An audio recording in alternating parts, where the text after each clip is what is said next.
welcome back to Belfast. Can you tell us a wee bit about the programme today? Sure. Well, we have quite a treat in store. We have Erilyn Wallin's photography, which is a string-only piece, which I suppose works very well in a context like this with the coronavirus affecting our spacing so much. You can see quite how dramatic the 2-meter rule makes life for an orchestra. But in reality, to be honest, strings need to be close together. And I find that it really highlights the problems we're having these days, because string players, I suppose, don't you think, move musically like a flock of birds? And if you imagine a flock of geese or something flying overhead, you separate out the pack too much. There isn't that communal sense of musical movement. So it's a real challenge, but we're enjoying the work and we're enjoying being back here with it. And after that we have Mozart's 21st Piano Concerto with Eric Lou. Great pleasure to be doing Mozart again for the first time since March. And then finally the Brahms Haydn Variations, which is just a ray of sunshine in these quite dark times, I think. And what's it like for you as the conductor with all these new rules within the orchestra? How does that kind of affect your position? To be honest, I've done very little at all since the lockdowns began in March, because most of the work that I do tends to be with the biggest symphony orchestras. I mean, some of the last work I did were some of the big Mahlerian symphonies, and there's just no opportunity for that. I mean, you look at the size of this space, we're not filling the stage, we're filling the stall seating of this huge stadium arena, if you like. And this is with a chamber orchestra, so there's just no opportunity yet for us to put together the big works.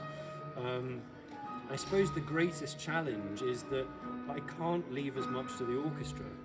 Normally I like to have a very light touch and just gently guide and let people hear each other and move as a pack.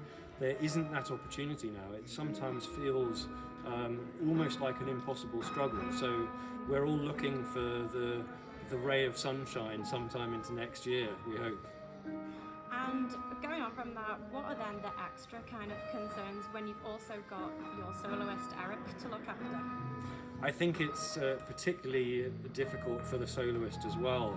You know, it's underestimated how much soloists listen to and move with an orchestra. I think a lot of audience members often think it's much more a case of us just following the soloist, but it's absolutely a dialogue. And if the solo wind players are 50 meters away, it's a really tough ask for a soloist to try and lock into it. The simple answer is he can't. So I'm just frankly doing my best, trying to give as clear guidance as I can, and we're all trying to meet in the middle and soldier on through the lockdown. And what's for you next then?